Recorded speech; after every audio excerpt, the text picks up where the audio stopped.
Hello दोस्तों, spiritual knowledge की दुनिया में एक बार आपका फिर से स्वागत है। जी हाँ दोस्तों आज का जो टॉपिक है उसको तो आपने देखा ही कि आखिर जो गॉड होते हैं क्या वो इंसान बनते हैं या फिर नहीं। दोस्तों हम सबको पता है कि इस धरती को और इस सृष्टि को बनाने वाली जो ताकत है वो एक है, क्या वो इंसान बनते हैं या फिर नहीं। वैसे तो दोस्तों ये जो प्रश्न है बहुत रहस्यमय है। इसको जानना और समझना आपके लिए बहुत ज़्यादा इम्पोर्टेंट है। इसके लिए वीडियो को पूरा लास्ट तक देखना, तभी आपको पता चलेगा कि जो इस सृष्टि के मालिक हैं, जिनको हम गॉड, ईश्वर, अल्लाह, वाहेगुरु, मतलब कि जिस ताकत को हम लोग कई नामों से पुकारते हैं वो ताकत तो एक है। क्या वो ताकत इंसान बनकर धरती पर आते हैं या नहीं, क्या वो इंसान बनते हैं या फिर नहीं। दोस्तों उस ताकत ने इस धरती पर असंख्य जीवों और जंतुओं की रचना की। उनमें से इंसान ही एक ऐसा प्राणी है जो कि सर्वश्रेष्ठ है और इंसान को ही बल और बुद्धि का इतना बेमिसाल तोहफा उस कुदरत ने दिया है कि हम इंसान अपने बल और बुद्धि से सोच विचार सकते हैं और बहुत कुछ कर सकते हैं। यानी कि कर्म करने का जो सिद्धांत है वो इंसानों को ही मिला है और इंसान ही कर्म करते हैं और कर्मफल भोगते हैं। बाकी जितने भी जीव और जंतु इस धरती पर पैदा होते हैं वो सिर्फ और सिर्फ कर्मफल भोगने के लिए ही पैदा होते हैं। इसीलिए हम सबको गर्व होना चाहिए कि उस ताकत ने हम सभी को इंसान बनाया है। दोस्तों इस प्रश्न को बताने से पहले हम ये चीज़ आपको बताते हैं कि आखिर में दोस्तों गॉड जो होते हैं वो इंसान बनते हैं या नहीं। इस चीज़ को बताने से पहले हम आपको एक चीज़ बताते हैं जिसके सिद्धांत पर आप समझोगे कि आखिर में गॉड जो होते हैं, जो सृष्टि के मालिक होते हैं, जिनको हम गिनती में एक कहते हैं, क्या वो इस धरती पर इंसान बनकर आते हैं या फिर नहीं। इस चीज़ को आप तभी समझ पाओगे।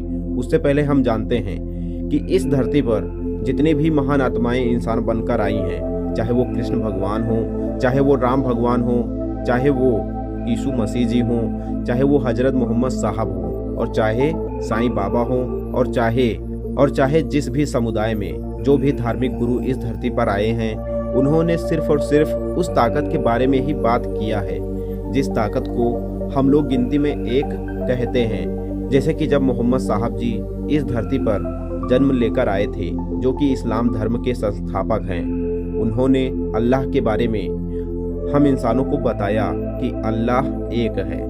और ठीक उसी तरह से यीशु मसीह जी जो इस धरती पर आए थे जन्म लेकर, उन्होंने भी यही बात कही, लेकिन उनका कहने का तरीका कुछ और था। उन्होंने उस अल्लाह को गॉड कहा।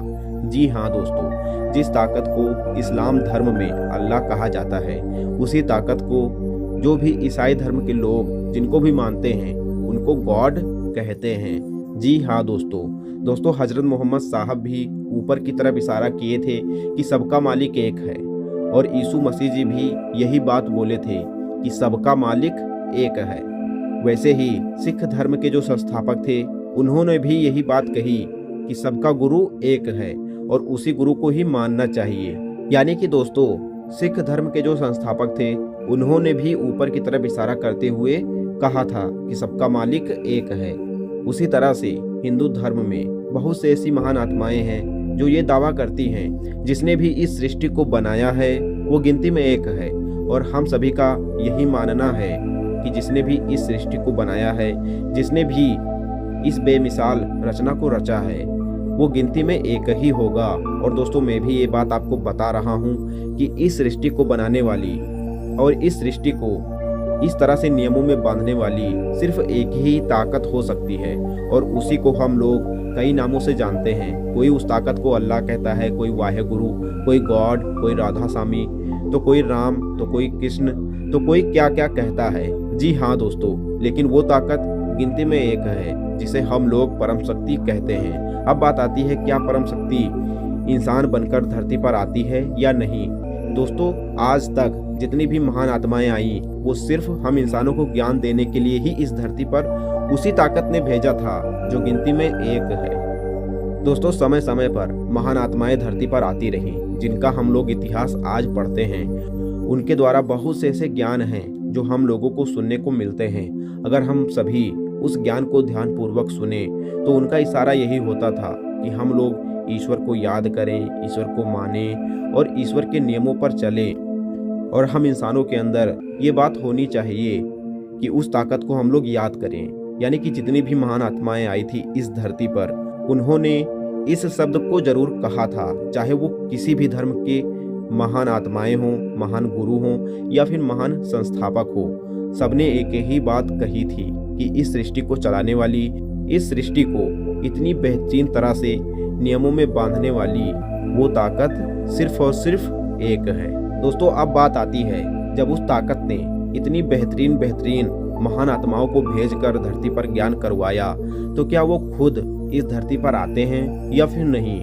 दोस्तों, मेरा जो मानना है, मेरा जो आंसर है वो यही है कि उस ताकत को भी इस धरती पर जन्म लेना पड़ता है। कोई उस ताकत को कहता है कि वो ताकत कभी जन्म ही नहीं लेती, और कोई उस ताकत को ये कहता है कि वो तो हर जगह होती है, वो तो अदृश्य होती है, वो कभी सदृश बनती ही नहीं। लेकिन दोस्तों, हम सभी को ये चीज़ मानना होगा कि वो ताकत जड़ है, चेतन नहीं। यानी कि उस ताकत को हर एक चीज़ महसूस होता है जो हम इंसानों को महसूस होता है। दोस्तों, वो ताकत भी जो गिनती में एक है, कभी न कभी इंसान बनकर इस धरती पर आती ही आती है।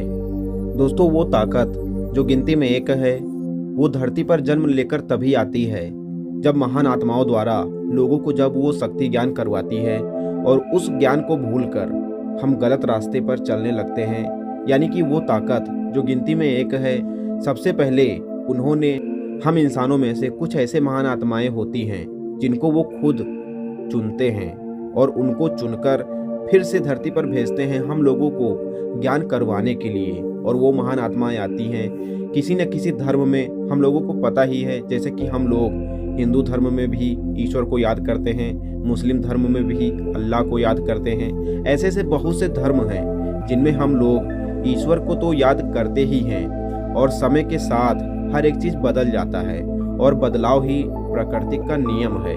उसी तरह से आज का जो दौर है वो है पूरी तरह से साइंस का, और हम लोग साइंस और डॉक्टर पर इस तरह से भरोसा करते हैं, इस तरह से हम लोग साइंस की दुनिया में डूब गए हैं कि हम लोग पीछे जाकर ये भी नहीं देख सकते कि कोई न कोई ताकत थी इस ब्रह्मांड को बनाने वाली।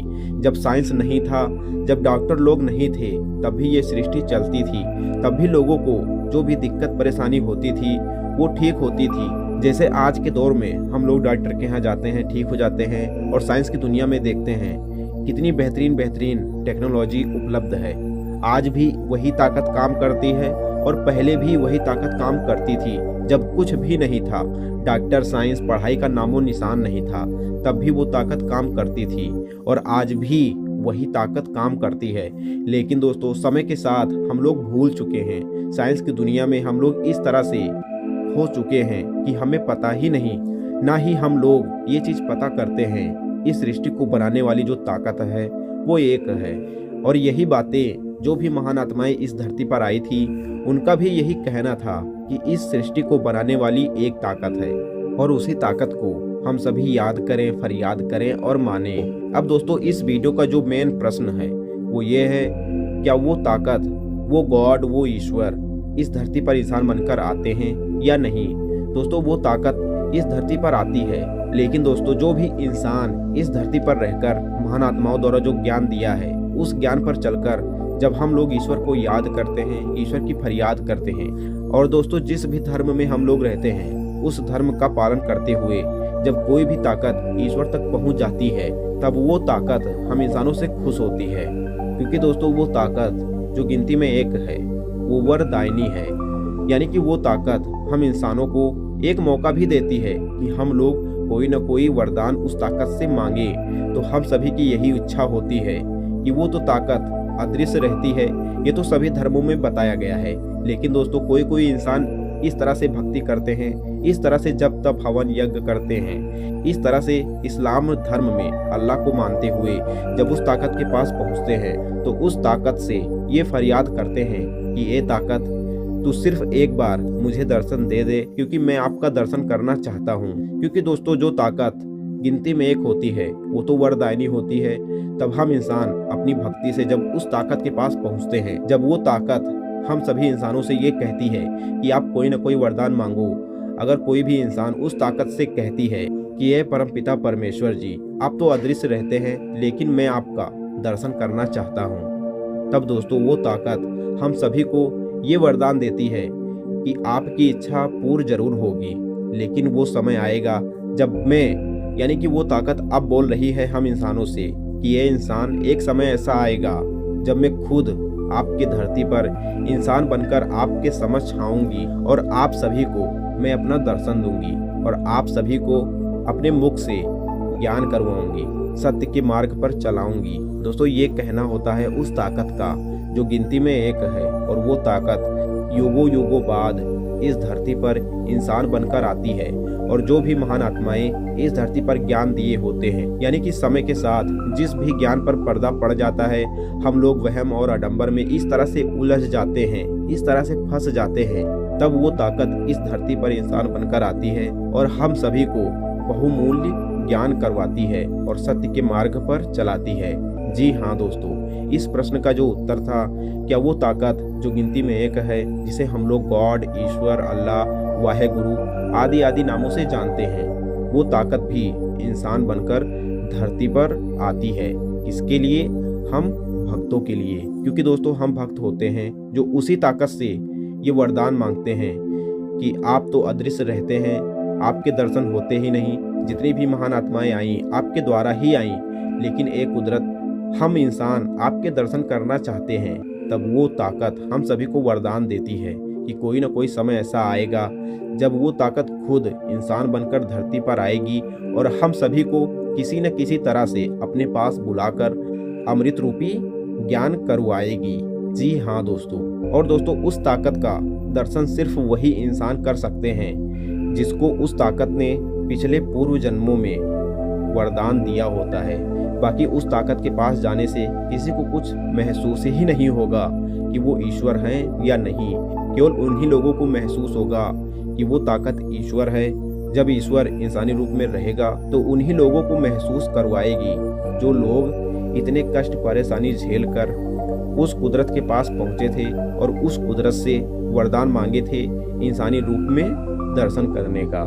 जी हाँ दोस्तों, महान आत्माओं के दर्शन करना सरल है, लेकिन उस ताकत के दर्शन करना बहुत किस्मत वालों को ही नसीब होता है। क्योंकि जब वो ताकत इंसान बनकर धरती पर आती है तो उसके मात्र दर्शन से ही न जाने कितने पाप हम सभी के कट जाते हैं। और जरा सोचो, जब वो ताकत हम इंसानों को ज्ञान देगी तो हम लोग इंसान होंगे या फिर महान आत्माएं? दोस्तों कमेंट जरूर करना इस बात को। बस दोस्तों इतना ही, आशा करता हूँ ये वीडियो आपको अच्छा लगा होगा। अब मिलते हैं कोई अगली नई वीडियो में। दोस्तों एक बात हमेशा याद रखना, ईश्वर को पाना कोई बच्चों का खेल नहीं है।